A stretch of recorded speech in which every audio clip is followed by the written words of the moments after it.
یہودا اور تمر۔ انہی دنوں میں ایسا ہوا کہ یہودا اپنے بھائیوں سے جدا ہو کر ایک ادلامی آدمی کے پاس جس کا نام ہیرا تھا گیا، اور یہودا نے وہاں سوا نام کسی کنانی کی بیٹی کو دیکھا اور اس سے بیاہ کر کے اس کے پاس گیا۔ وہ حاملہ ہوئی اور اس کے ایک بیٹا ہوا جس کا نام اس نے ایر رکھا، اور وہ پھر حاملہ ہوئی اور ایک بیٹا ہوا اور اس کا نام اونان رکھا۔ پھر اس کے ایک اور بیٹا ہوا اور اس کا نام سیلا رکھا۔ اور یہودا قضیب میں تھا جب اس عورت کے یہ لڑکا ہوا۔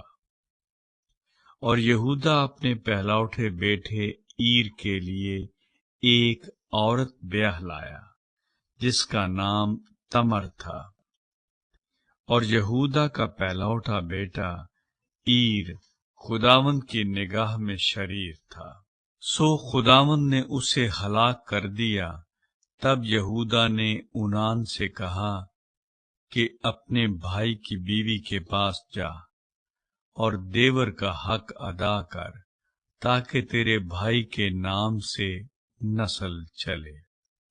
اور اونان جانتا تھا کہ یہ نسل میری نہ کہلائے گی، سو یوں ہوا کہ جب وہ اپنے بھائی کی بیوی کے پاس جاتا تو نطفے کو زمین پر گرا دیتا تھا کہ مبادا اس کے بھائی کے نام سے نسل چلے۔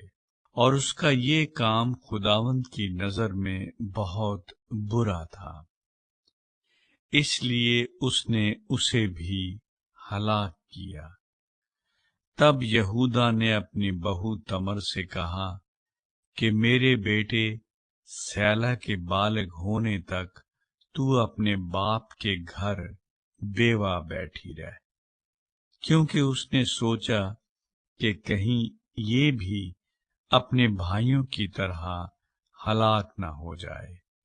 سو تمر اپنے باپ کے گھر میں جا کر رہنے لگی، اور ایک عرصے کے بعد ایسا ہوا کہ سوا کی بیٹی جو یہودا کی بیوی تھی مر گئی، اور جب یہودا کو اس کا غم بھولا تو وہ اپنے ادلامی دوست ہیرا کے ساتھ اپنی بھیڑوں کی پشم کے کترنے والوں کے پاس تمنت کو گیا۔ اور تمر کو یہ خبر ملی کہ تیرا خسر اپنی بھیڑوں کی پشم کترنے کے لیے تمنت کو جا رہا ہے۔ تب اس نے اپنے رنڈاپے کے کپڑوں کو اتار پھینکا اور برقع اوڑھا اور اپنے کو ڈھانکا، اور اینیم کے پھاٹک کے برابر جو تمنت کی راہ پر ہے جا بیٹھی، کیونکہ اس نے دیکھا کہ سیلا بالغ ہو گیا، مگر یہ اس سے بیاہی نہیں گئی۔ یہودا اسے دیکھ کر سمجھا کہ کوئی کسبی ہے، کیونکہ اس نے اپنا منہ ڈھانک رکھا تھا۔ سو وہ راستے سے اس کی طرف کو پھرا اور اس سے کہنے لگا کہ ذرا مجھے اپنے ساتھ مباشرت کر لینے دے، کیونکہ اسے بالکل نہیں معلوم تھا کہ وہ اس کی بہو ہے۔ اس نے کہا، تو مجھے کیا دے گا تاکہ میرے ساتھ مباشرت کرے؟ اس نے کہا، میں ریوڑ میں سے بکری کا ایک بچہ تجھے بھیج دوں گا۔ اس نے کہا کہ اس کے بھیجنے تک تو میرے پاس کچھ رہن کر دے گا؟ اس نے کہا، تجھے رہن کیا دوں؟ اس نے کہا، اپنی مہر اور اپنا بازو بند اور اپنی لاٹھی جو تیرے ہاتھ میں ہے۔ اس نے یہ چیزیں اسے دیں اور اس کے ساتھ مباشرت کی، اور وہ اس سے حاملہ ہو گئی۔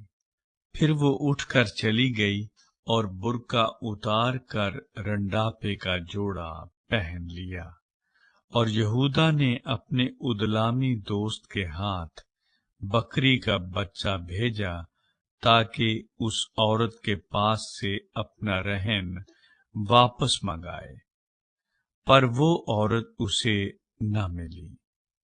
تب اس نے اس جگہ کے لوگوں سے پوچھا کہ وہ قصبی جو اینیم میں راستے کے برابر بیٹھی تھی کہاں ہے؟ انہوں نے کہا، یہاں کوئی قصبی نہ تھی۔ تب اس نے یہودا کے پاس لوٹ کر اسے بتایا کہ وہ مجھے نہیں ملی، اور وہاں کے لوگ بھی کہتے تھے کہ وہاں کوئی قصبی نہیں تھی۔ یہودا نے کہا، خیر، اس رہن کو وہی رکھے، ہم تو بدنام نہ ہوں۔ میں نے تو بکری کا بچہ بھیجا، پر وہ تجھے نہیں ملی۔ اور قریباً 3 مہینے کے بعد یہودا کو یہ خبر ملی کہ تیری بہو تمر نے زنا کیا اور اسے چھنالے کا حمل بھی ہے۔ یہودا نے کہا کہ اسے باہر نکال لاؤ کہ وہ جلائی جائے۔ جب اسے باہر نکالا تو اس نے اپنے خسر کو کہلا بھیجا کہ میرے اسی شخص کا حمل ہے جس کی یہ چیزیں ہیں، سو تو پہچان تو صحیح کہ یہ مہر اور بازو بند اور لاٹھی کس کی ہے۔ تب یہودا نے اقرار کیا اور کہا کہ وہ مجھ سے زیادہ صادق ہے، کیونکہ میں نے اسے اپنے بیٹے سیلا سے نہیں بیاہا، اور وہ پھر کبھی اس کے پاس نہ گیا۔ اور اس کے وضع حمل کے وقت معلوم ہوا کہ اس کے پیٹ میں توام ہے، اور جب وہ جننے لگی تو ایک بچے کا ہاتھ باہر آیا، اور دائی نے پکڑ کر اس کے ہاتھ میں لال ڈورا باندھ دیا اور کہنے لگی کہ یہ پہلے پیدا ہوا۔ اور یوں ہوا کہ اس نے اپنا ہاتھ پھر کھینچ لیا، اتنے میں اس کا بھائی پیدا ہو گیا۔